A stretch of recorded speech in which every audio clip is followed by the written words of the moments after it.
ಇವತ್ತಿನ ದಿನ ನಮ್ಮ ರಾಜ್ಯದಲ್ಲಿ ಅಂದ್ರೆ ಬೆಂಗಳೂರು ನಗರದಲ್ಲಿ CMTನ ಒಂದು ಸಂಸ್ಥೆ ಅತ್ಯಂತ ಅದ್ಭುತವಾದಂಥ ರೀತಿಯಲ್ಲಿ ದೇಶಕ್ಕೆ ಬೇಕಾಗಿರತಕ್ಕಂಥ ಹಲವಾರು ಟೆಕ್ನಾಲಜಿಗಳನ್ನು ಇವತ್ತು ಹೊರದೇಶಗಳಿಂದ ನಾವು ತರಬೇಕಾದಂಥ ಪರಿಸ್ಥಿತಿಗಳೇನಿತ್ತು. ಆ ಸೆನ್ಸಿಟಿವ್ ಟೆಕ್ನಾಲಜಿಗಳನ್ನು ಇವತ್ತು ಇಲ್ಲೇ ಇಲ್ಲಿರ್ತಕ್ಕಂಥ ನಮ್ಮ ವಿಜ್ಞಾನಿಗಳು, ಹಲವಾರು ಆ ವಿಜ್ಞಾನಿಗಳ ಜೊತೆ ಕೆಲಸ ಮಾಡ್ತಕ್ಕಂಥ ಸಿಬ್ಬಂದಿ ವರ್ಗ ಅತ್ಯಂತ ಯಶಸ್ವಿಯಾಗಿ ಚಂದ್ರಯಾನಗೆ ಬೇಕಾದಂಥ ಎಕ್ವಿಪ್ಮೆಂಟ್ಗಳಿರ್ಬೋದು, ಡಿಫೆನ್ಸ್ಗೆ ಮತ್ತು ಆಟೋಮೊಬೈಲ್ ಇಂಡಸ್ಟ್ರಿಗಳಿಗೆ ಇವತ್ತು ಹಲವಾರು ರೀತಿಯ ಸೆನ್ಸಿಟಿವ್ ಮೆಟೀರಿಯಲ್ಗಳನ್ನು ನಾವೇನು ಇಂಪೋರ್ಟ್ ಮಾಡ್ಕೋತಾ ಇದ್ದೀವಿ. ಅದನ್ನು ಆತ್ಮನಿರ್ಭರ್ನ ಕಾರ್ಯಕ್ರಮದ ಅಡಿಯಲ್ಲಿ CMTI ಮುಖಾಂತರ ನಮ್ಮ ರಾಜ್ಯದಲ್ಲೇ, ನಮ್ಮ ದೇಶದಲ್ಲೇ ಎಲ್ಲರಿಗೂ ಆ ಟೆಕ್ನಾಲಜಿಗಳು ದೊರಕಬೇಕು ಅಂತಕ್ಕಂಥದ್ದಕ್ಕೆ ಹಲವಾರು ರೀತಿಯಲ್ಲಿ ಇಲ್ಲಿ ಇವತ್ತು ಏನು ಇನ್ವೆಷನ್ ಮಾಡ್ತಾ ಇದ್ದಾರೆ. ಅದರಲ್ಲಿ ಅತ್ಯಂತ ಯಶಸ್ವಿಯಾಗಿ ಇವತ್ತು ಇಲ್ಲಿಯ ಸಿಬ್ಬಂದಿಗಳು ಮತ್ತು ನಮ್ಮ ಹನುಮಯ್ಯನವರ ನೇತೃತ್ವದಲ್ಲಿ ಇತ್ತೀಚಿನ ದಿನಗಳಲ್ಲಿ ಭಾಳ ಅದ್ಭುತವಾಗಿ ಇವತ್ತು ಭಾಳ ದಾಪುಗಾಲಿನಲ್ಲಿ ಈ ಟೆಕ್ನಾಲಜಿಗಳನ್ನು ಇಂಟ್ರೊಡ್ಯೂಸ್ ಮಾಡಲಿಕ್ಕೆ ಸಂಸ್ಥೆ ಯಶಸ್ವಿಯಾಗಿ ಕೆಲಸ ನಿರ್ವಹಣೆ ಮಾಡ್ತಾ ಇದೆ. 65ನೇ ವರ್ಷದ ಫೌಂಡರ್ಸ್ ಡೇ ಇವತ್ತು. ಆ ಹಿನ್ನೆಲೆಯಲ್ಲಿ ಇವತ್ತು ಆ ಕಾರ್ಯಕ್ರಮದಲ್ಲಿ ಭಾಗವಹಿಸ್ಲಿಕ್ಕೆ ಬಂದಿದೆ. ನೋಡದೆ ಫೈನಲ್ ನೋಟಿಫಿಕೇಶನ್ ಮಾಡಿದ್ದಾರೆ. ಇವತ್ತಿನವರೆಗೆ ಆ ಒಂದು ರೈತರ ನೋವು ಕಳೆದ ಸುಮಾರು 450-470 ದಿನಗಳಿಂದ ನಿರಂತರವಾಗಿ ಅಲ್ಲಿಯ ರೈತರು ಏನು ಪ್ರತಿಭಟನೆ ಮಾಡ್ತಾ ಇದ್ದಾರೆ. ಅಲ್ಲಿ ಅತ್ಯಂತ ಯಶಸ್ವಿಯಾಗಿ ಕೃಷಿ ಕೆಲಸಗಳು ನಡೀತಾ ಇದೆ. ತೆಂಗಿನ ತೋಟ, ಅಡಿಕೆ ತೋಟಗಳು, ರೇಷ್ಮೆ ಬೆಳೆ ಬೆಳೆಯತಕ್ಕಂಥದ್ದು, ಎಲ್ಲ ರೀತಿಯ ಒಂದು ಹೈನುಗಾರಿಕೆನಲ್ಲಿ ಈಗ ತಿಂಗಳಿಗೆ 6 ಲಕ್ಷ ಲೀಟ್ರೇನೋ ಹಾಲನ್ನು ಹಾಕ್ತಾ ಇದ್ದೀವಿ ಅಂತಾರೆ.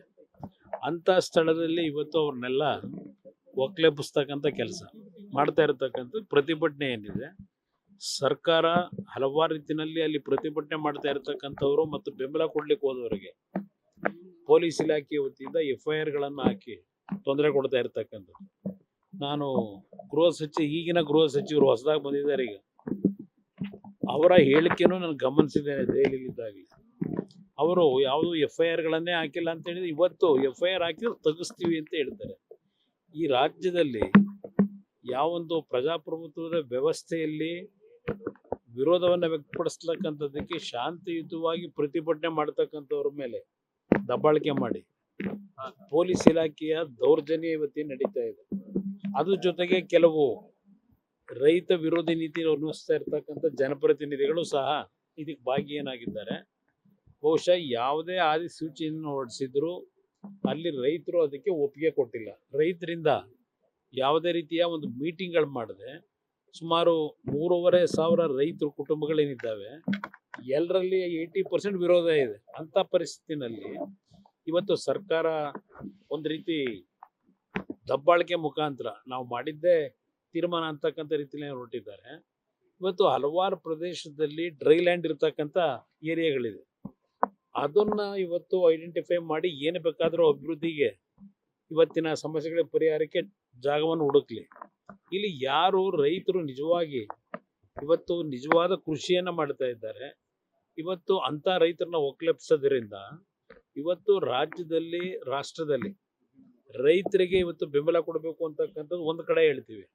ಇವತ್ತು ಆಹಾರ ಉತ್ಪಾದನೆ ಇರ್ಬೋದು ಮತ್ತು ಬೇರೆ ಬೇರೆ ದೇಶಗಳಿಗೆ ರಫ್ತು ಮಾಡ್ತಕ್ಕಂಥ ರೀತಿಯ ಒಂದು ತೋಟಗಾರಿಕೆ ಒಂದು ಕೃಷಿ ಕೆಲಸವನ್ನು ನಿರ್ವಹಣೆ ಏನು ಮಾಡ್ತಾ ಇದ್ದಾರೆ. ಆ ಭಾಗದಲ್ಲಿ ಜನ ಇವತ್ತು ಈ ಕೃಷಿಯಿಂದ ಉತ್ತಮವಂತ ಬದುಕನ್ನು ಇವತ್ತು ಅವ್ರು ಕಾಣ್ತಾ ಇದ್ದಾರೆ. ಅಂಥ ಭಾಗದಲ್ಲಿ ಇವತ್ತು ನಾನು ಮಾಡಲೇಬೇಕು ಅಂತ ಹೇಳಿ ಏನು ಹೊರಟಿದ್ದಾರೆ.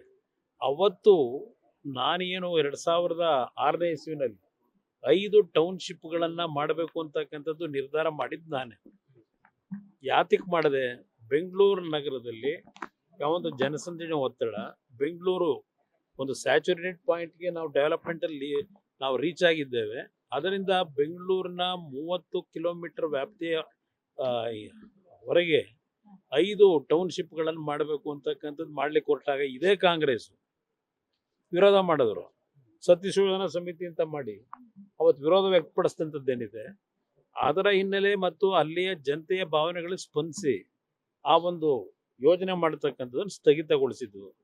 ಈಗಿನ ಸರ್ಕಾರದಲ್ಲಿ ಏನು ಬೆಂಗಳೂರು ದಕ್ಷಿಣ ಅಂತಕ್ಕಂಥ ಒಂದು ವ್ಯಾಪ್ತಿಯನ್ನ ಇವತ್ತೇನು ವಿಸ್ತರಣೆ ಮಾಡಿ ಈ ರೀತಿಯ ಜನವಿರೋಧಿ ನೀತಿಯನ್ನು ಮಾಡ್ಲಿಕ್ಕೆ ಹೊರಟಿದ್ದಾರೆ. ಬಹುಶಃ ಅಲ್ಲಿಯ ರೈತರು ಅವ್ರಿಗಿರ್ತಕ್ಕಂಥದ್ದು ಈಗ ಕಾನೂನು ಹೋರಾಟ ಮಾಡಬೇಕು. ಪಾಪ ಪ್ರಿಯಾಂಕಾ ಖರ್ಗೆ ಅವ್ರು ಹೇಳಿದ್ದಾರೆ ಕಾನೂನಲ್ಲಿ ಹೋರಾಟ ಮಾಡಲಿ ಅಂತ ಹೇಳಿ. ನಿಮಗೆ ರೈತರ ಬಗ್ಗೆ ಇಷ್ಟು ಗೌರವ ಇಟ್ಕೊಂಡಿದ್ದೀರಿ ಅಂತಕ್ಕಂಥದ್ದು ಇಲ್ಲೇ ಗೊತ್ತಾಗ್ತದೆ. ಇವತ್ತು ಅಲ್ಲಿ ನೋಡಿದ್ರೆ ದೊಡ್ಡಬಳ್ಳಾಪುರ ಭಾಗದಲ್ಲಿ ಅಲ್ಲೂ ರೈತರ ಮೇಲೆ ದಬ್ಬಾಳಿಕೆ ನಡೀತಾ ಇದೆ. ಅಲ್ಲಿ ಇವಾಗ ಅದರ ಜೊತೆಗೆ ಅಶೋಕ್ ಅವರು ಮೊನ್ನೆ ಹೇಳಿರ್ತಕ್ಕಂಥದ್ದು ಗಮನಿಸಿದೆ. ಇಲ್ಲಿ 10,000 ಕೋಟಿ ವ್ಯವಹಾರ ನಡೀತದೋ ಇನ್ನೊಂದು ಬೆಳೀತದೋ ಅದೆಲ್ಲ ಬೇರೆ ಇರಲಿ. ಅಲ್ಲಿ ಇರ್ತಕ್ಕಂಥದ್ದು ಏನು ಸರ್ಕಾರದಲ್ಲೇ ತೀರ್ಮಾನ ಆಗಿರ್ತಕ್ಕಂಥದ್ದು 5% ಎಬೋವ್ ಬಂದರೆ ಯಾವುದೇ ಟೆಂಡರ್ಗಳನ್ನು ಅಕ್ಸೆಪ್ಟ್ ಮಾಡಬಾರ್ದು. ಇಲ್ಲಿ ಯಾವೊಂದು ಘನತ್ಯಾಜ್ಯ ವಿಲೇವಾರಿಗೆ ಏನು ನಡೀತಾ ಇದೆಯಲ್ಲ 30 ವರ್ಷಕ್ಕೋ 38 ವರ್ಷಕ್ಕೋ ಇದೆ. ನಾನು ಇನ್ನು ಅದ್ರ ಬಗ್ಗೆ ಚರ್ಚೆ ಮಾಡ್ಲಿಕ್ಕೆ ಹೋಗಿಲ್ಲ. 30 ವರ್ಷಕ್ಕೆ 38,000 ಕೋಟಿ ಇವತ್ತು ವೆಚ್ಚದಲ್ಲಿ ಒಂದು ಕಂಪನಿ ಕೊಡ್ಲಿಕ್ಕೆ ಹೊರಟಿದ್ದಾರೆ, ರಾಮ್ಕಿ ಕಂಪನಿಗೆ. ಆ 38 ವರ್ಷದ ಜೊತೆಗೆ ಮತ್ತಿನ್ನು 35 ವರ್ಷ ಆಮೇಲೆ ಮತ್ತೆ ಮುಂದುವರಿಸಬಹುದು ಅಂತ ಹೇಳಿ.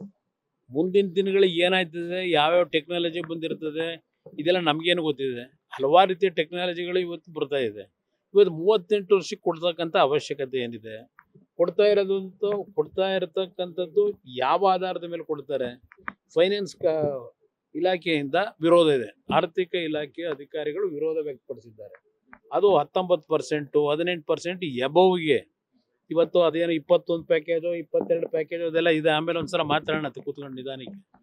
ಅದರಲ್ಲಿ ಒಂದು ಪ್ಯಾಕೇಜ್ ಬಿಟ್ಟರೆ ಇನ್ನು ಉಳಿದಿದ್ದೆಲ್ಲ 17-18% ಎಬೋವ್ ಇದೆ. ಅದರ ವಿರುದ್ಧ ನಾವು ತಕರಾರೆಲ್ಲ ತೆಗೆದಿರೋದು ವಿರೋಧ ಪಕ್ಷಗಳು. ನಿಮ್ಮ ಇಲಾಖೆಯ ಅಧಿಕಾರಿಗಳು ಇವತ್ತು ತಕರಾರು ತೆಗೆದಿರ್ತಕ್ಕಂಥದ್ದು, ವಿರೋಧ ವ್ಯಕ್ತಪಡಿಸಿರ್ತಕ್ಕಂಥದ್ದು ಅಲ್ಲೇನೆ. ಇದೇನೋ ಕಮಿಟಿನ ಮಾಡ್ಕೊಂಡ್ರಲ್ಲ, ಆ ಕಮಿಟಿ ವರದಿ ಏನು ಕೊಟ್ಟರೋ ಗೊತ್ತಿಲ್ಲ. ಆ ಕಮಿಟಿ ಇವ್ರೇನು ಹೇಳ್ತಾರಲ್ಲ ಅದು ಕೆಬ್ಬಟ್ಟೋತಾರೆ ಈಗಿನ ಕಮಿಟಿ. ಏಕೆಂದರೆ ಎಲ್ಲರಿಗೂ ಬುಲ್ಡೋಸ್ ಮಾಡ್ತಕ್ಕಂಥ ವ್ಯಕ್ತಿ. ಅದರಿಂದ ಇದು ದೊಡ್ಡ ಒಂದು ಅನಾಹುತ ಬೆಂಗಳೂರು ನಗರದ ನಾಗರಿಕರ ಮೇಲೆ ಹೊರೆ ಆಗ್ತಕ್ಕಂಥದ್ದು ಇದೆ. ಅದ್ರಲ್ಲಿ ಯಾವ ಸಂಶಯ ಇಲ್ಲ. ಅದು ನೋಡೋಣ, ಗೃಹಲಕ್ಷ್ಮಿದು ಈಗ ಅದೇನೋ ಒಂದು ಮೃತರಾಗಿದ್ದಾರೆ, ಅವ್ರಿಗೆಲ್ಲ ಅವ್ರ ಅಕೌಂಟಲ್ಲಿ ದುಡ್ಡು ಹೋಗ್ತಿದೆ. ಇದೆಲ್ಲ ಹೊಸದಾಗಿ ಏನು ಶುರು ಮಾಡ್ಕೊಂಡ್ರು. ಸುಮಾರು 2 ಲಕ್ಷ 4 ಲಕ್ಷ ಇವತ್ತು ಕಡಿತಗೊಳಿಸ್ಬೇಕು ಅಂತ ಹೇಳಿ ಅದು ಏನೇನು ಮಾಡ್ತಾರೆ ನೋಡೋಣ.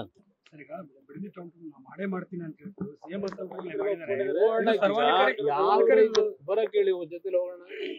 ಅಲ್ಲ, ಒಂದ್ ನಿಮಿಷ ಮುಖ್ಯಮಂತ್ರಿಗಳಿಗೆ ಆಹ್ವಾನ ಕೊಡೋಣಂತೆ, ಹೋಗೋಣಂತಲ್ಲಿ ಜನಗಳ ಹಳ್ಳಿಗಳಿಗೆ ಹೋಗೋಣ. 8 ಹಳ್ಳಿ ಇವ್ರು ಮಾಡಿದಾರಲ್ಲ, ಹೋಗೋಣಂತೆ ಹಳ್ಳಿಗಳಿಗೆ. ಹಳ್ಳಿಲಿ ಜನ ಎಷ್ಟು ಜನ ಅದಕ್ಕೆ ಒಪ್ಪಿಗೆ ಕೊಟ್ಟಿದ್ದಾರೆ? ಎದುರುಗಡೆ ಚರ್ಚೆ ಆಗಲಿ, ಪ್ರತ್ಯಕ್ಷವಾಗಿ ಚರ್ಚೆ ಮಾಡಕ್ ತಯಾರಾಗಿದ್ದಾರೆ. ಜನವೇ ತಯಾರಾಗಿದ್ದಾರೆ. ನಾನು ಹೋಗ್ಬೇಕಾಗಿಲ್ಲ, ನೀವು ಹಳ್ಳಿ ಹೋಗಿ ಬನ್ರಪ್ಪ, ಗೊತ್ತಾಗುತ್ತೆ.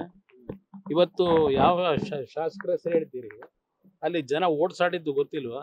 ಅಲ್ಲಿ ಹೋದಾಗ ಅಲ್ಲಿಂದ ಅವ್ರಿಗೆ ಓಡಿಸ್ಕೊಂಡು ಹೋದಂಥದ್ದು ಪ್ರಕರಣ ನಡೀತಲ್ಲ, ಶಾಸಕರನ್ನ ಕದ್ದೋದ್ರಲ್ಲ. ಅವರು ಎಲ್ಲ ನಡೆದಿರತಕ್ಕಂಥ ಈಗ ಒಂದು ಘಟನೆಗಳಲ್ಲಿ